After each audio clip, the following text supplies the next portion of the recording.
Yes. Let me check.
I'm going to sit next to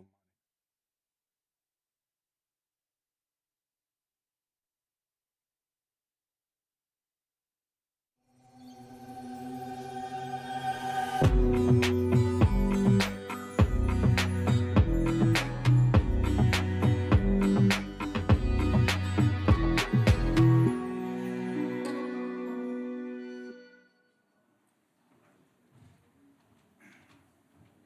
Good morning, everyone.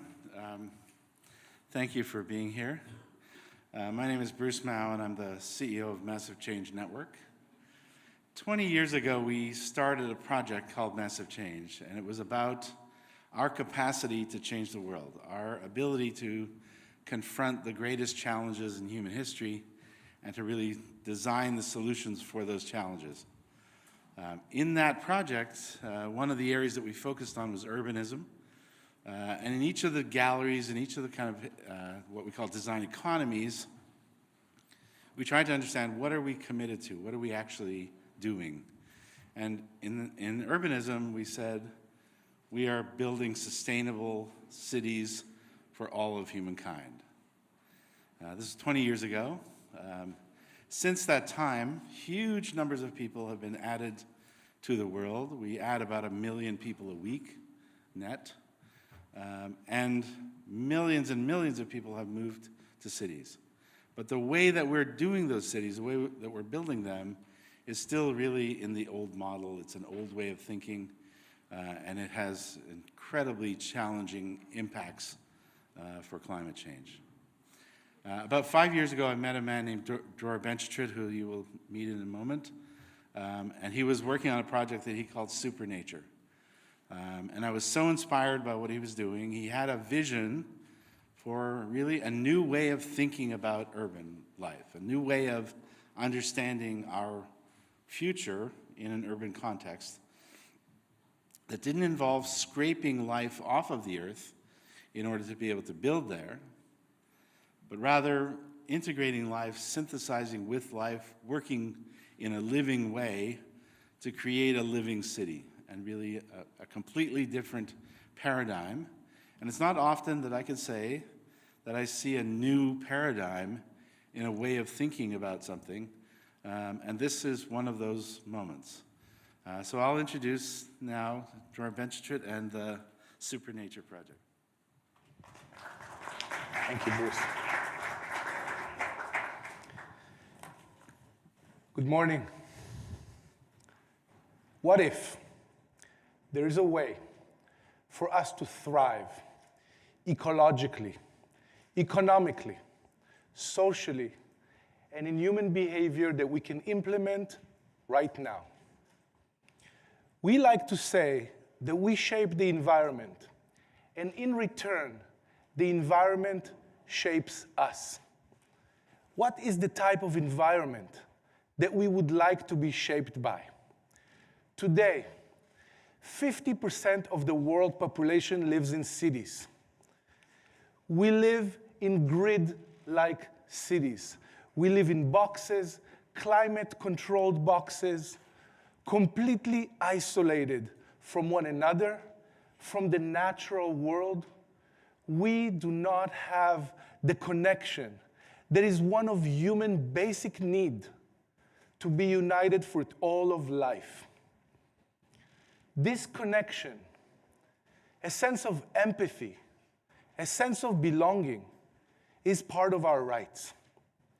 Today, we have major issues.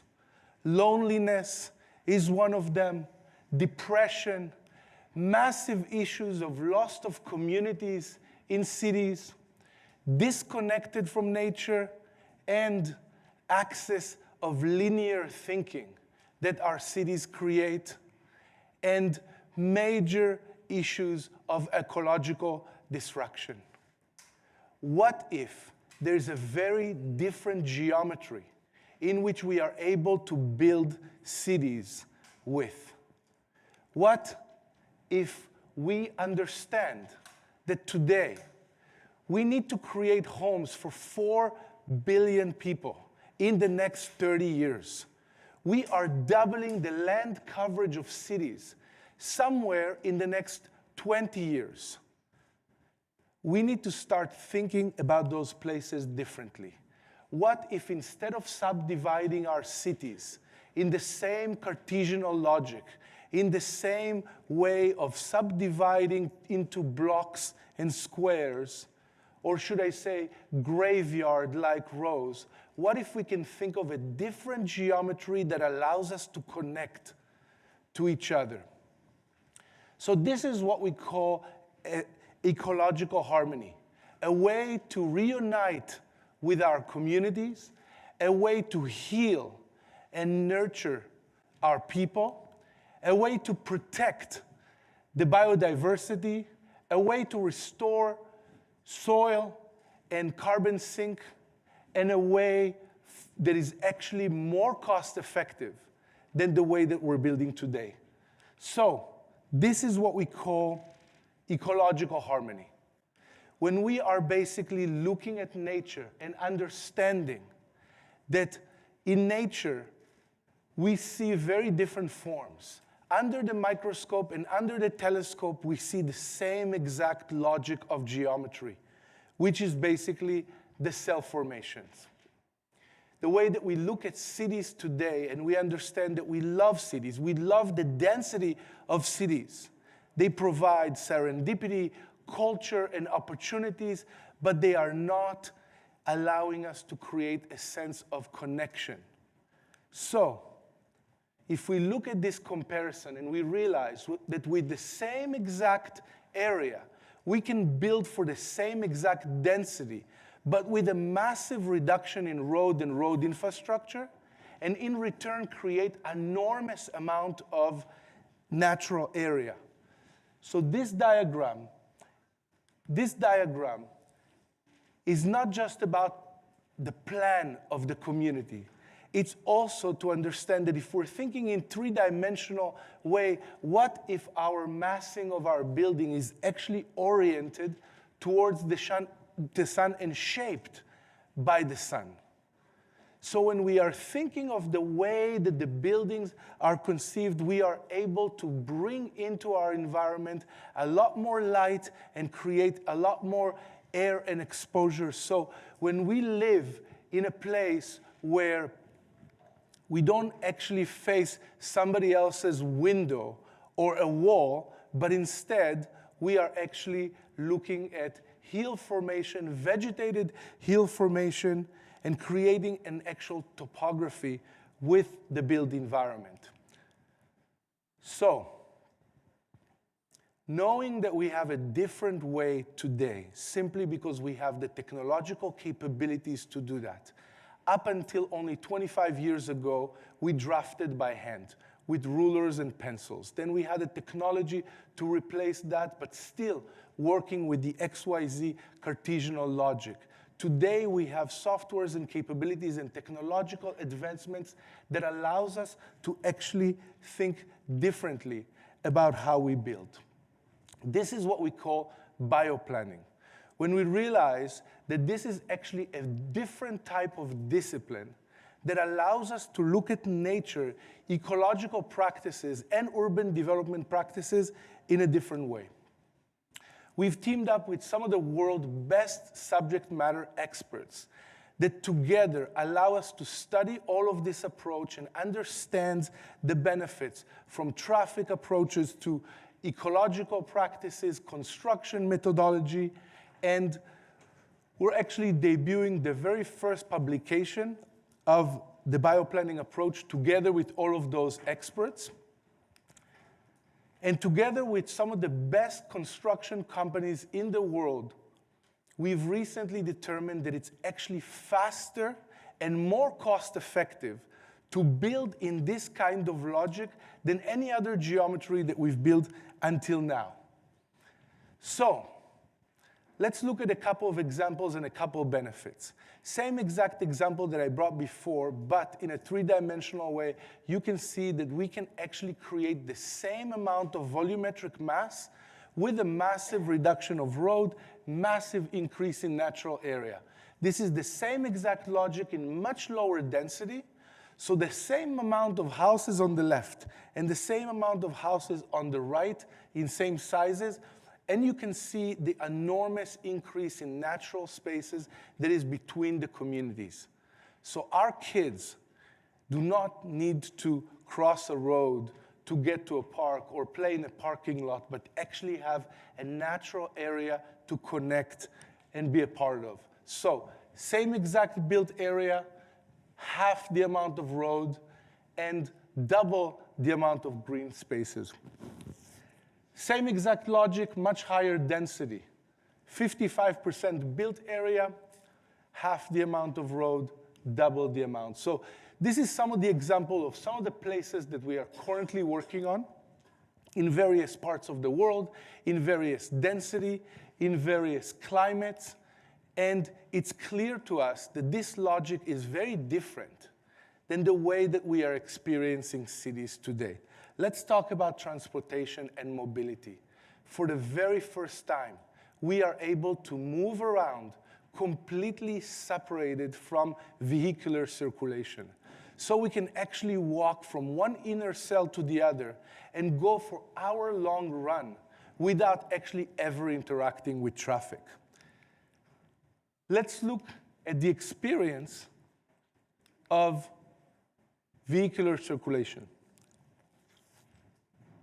Much less intersection, but a lot less collision point. When we're looking at the traditional four-ways crossing, which have 16 potential collision points, with the only three-ways intersection, we only have 3 potential collision points, which actually makes the transportation from point A to point B much smoother and much safer to go around. We can reduce traffic signals because of that logic as well. So people often ask me, how can it be more efficient than a straight line?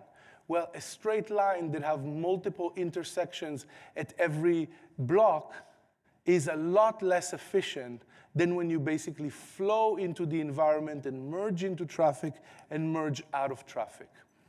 When we're looking at the building logic, of course, the size, the scale, the design is all about the specificity of the community, the design of the context of the culture. But when you look at this logic, we all know the value of balconies, but now we can actually think about the value of terraces in the middle of the city and how much that provides for the quality of our life. Let's look at one of the worst issues of cities, flooding. With basically more soil and more vegetation, we reduce drastically the amount of floods. Massive improvements of noise. When we are looking at the fact that trees are now our buffer, and once we invited trees, we also have birds and other livings that we can listen to. Massive improvements on energy consumption, simply by the shift in the orientation from 4-point to 6-point, we can actually reduce cooling and heating by about 40% simply with the orientation to the to the sun. So, massive improvements on social, massive improvements on productivity, human health, well-being, massive increase in biodiversity, and massive improvements on economic. This is an example that we're building right now in São Paulo, which is basically a very small park that demonstrate that logic and demonstrate that beauty that actually creating a topography with the buildings can create for our environment. Now, the time to act is now. Simply because if we are doubling the land coverage of cities over the next 20 years from 3%, which is currently today, to 6%, our 3% of land coverage of city is responsible for 70% of our carbon emission. What is going to happen when the land coverage is 6%? Africa alone is growing from 1.4 billion people to 2.5 billion people in the next 25 years. Where are all those people going to live? I was just in Brazil giving a talk in Manaus, and this is the difference between the city and the Amazon forest. We can build differently than that. We want to build an environment that is connected with all life in a very different relationship. And change the design mandate from sustainable practice to ecological practice, where we actually look at all life and design with all life in mind. So, over the last 20 years, we worked on all kinds of projects, ranging in various disciplines. We understood the benefits of thinking holistically about design, thinking differently about the interconnectivity of disciplines, and realize that now it's time to shift into the most important problem of our time. So, two things. Supernature Lab is initiating our flagship projects, and this week we launch the Bioplanning Institute with the goal to expand the learning of this approach, the learning of that discipline, and the understanding and the communication of what it can do in various places. We formed 10 founding members for the Bioplanning Institute, simply because I realized that this is a much bigger task that I can handle myself, and each one of those founding members is bringing massive amount of expertise, massive amount of knowledge in various aspects that relates to the future of urbanism.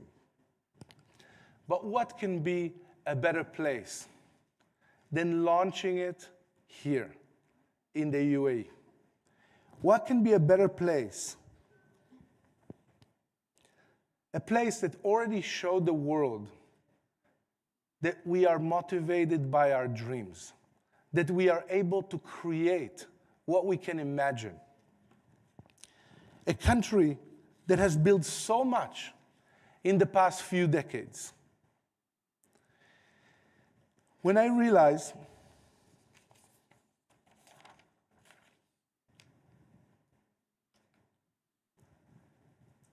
the amount of expansion that happened here over the last couple of decades, and realizing that it's not stopping anytime soon.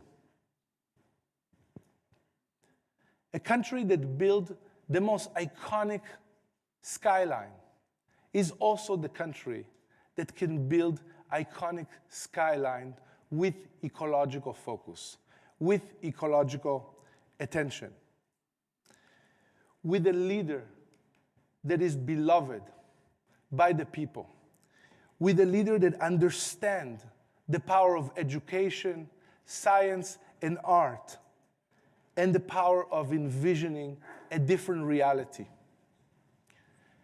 The United Emirates Bioplanning Institute is going to be responsible for a relationship of two major areas that are often not colliding. So the United Arab Emirates Bioplanning Institute of Art and Science for Regenerative Future.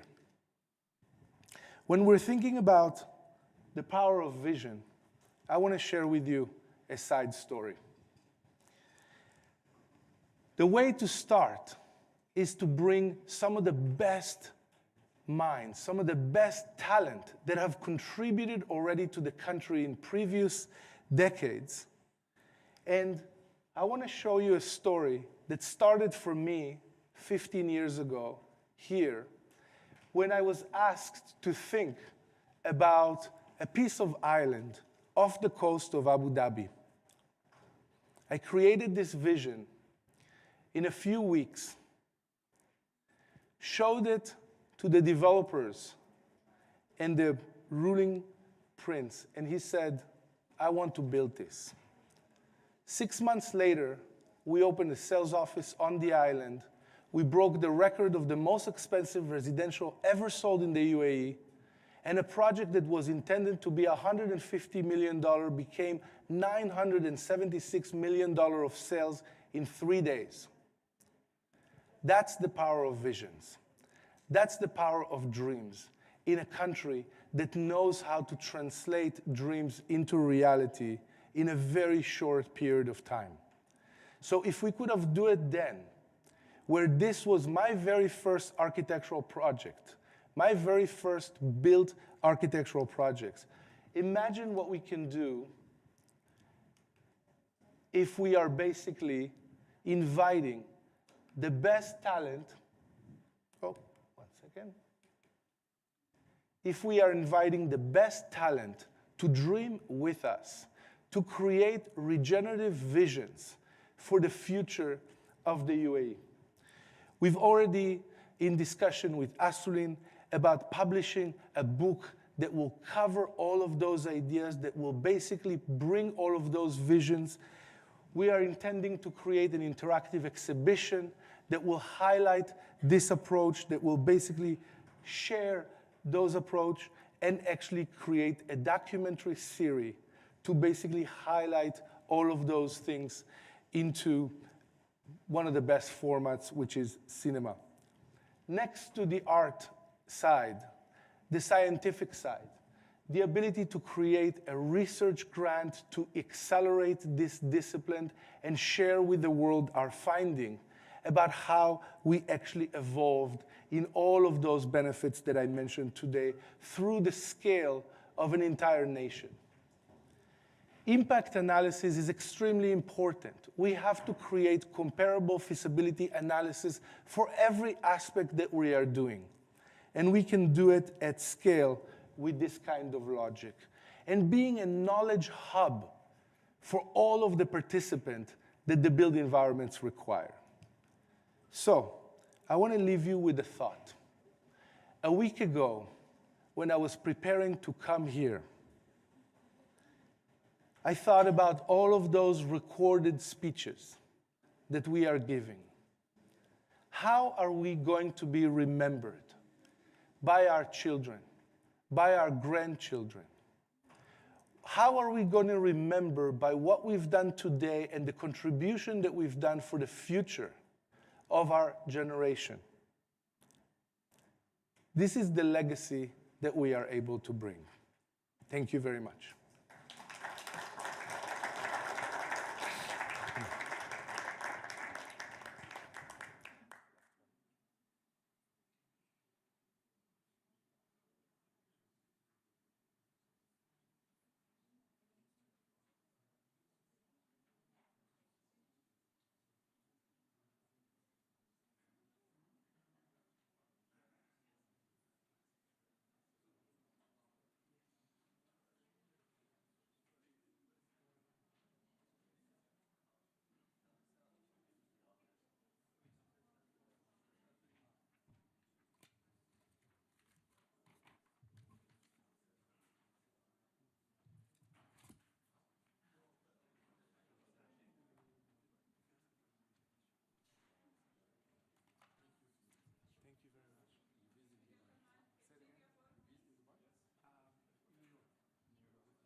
I think we lost the. Yeah, we wanted to do the Q&A, but I think